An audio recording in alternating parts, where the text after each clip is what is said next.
Papakita ko sa inyo guys, ito yung halaman na orchid. So kahit saan yun, nagkakaroon na siya ng ng bulaklak. Ayun oh.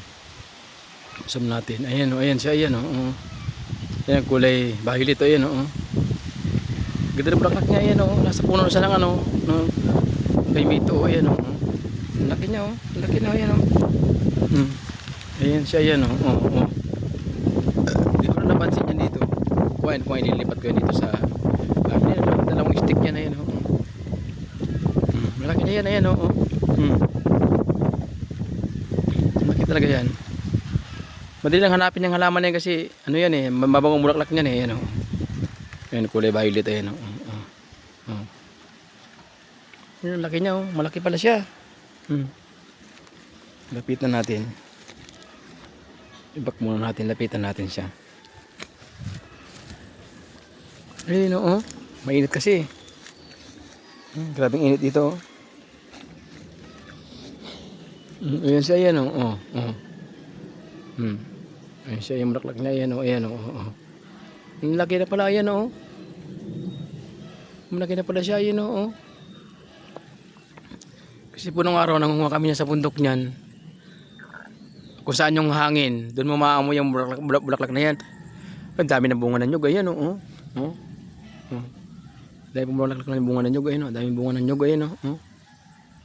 Kumpul-kumpul siya, ayan oh. Bunga ng nyug, ayan oh. Lapit siya dito sa halaman na yan oh. Itawag po na sanggumay, yung halaman na yan, sanggumay. Ayan oh, bunga yung yung ayan oh, saging ayan oh.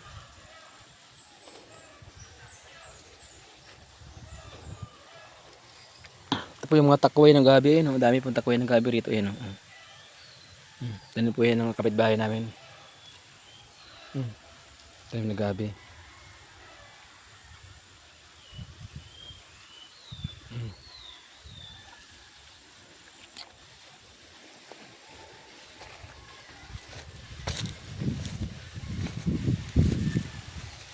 Hindi ko lang napansin yung halaman na yan dyan.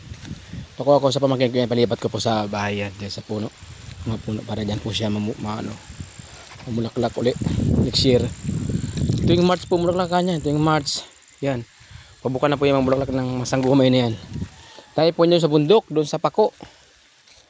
Dati po nung wala pa akong trabaho sa Manila yung trabaho ko nung araw, nangunguha ko ng ganyan eh. Ngayon po hindi na, kaya mayroon pa magkuha. Probinsya talaga rito no. Malamig po rito, mahangin.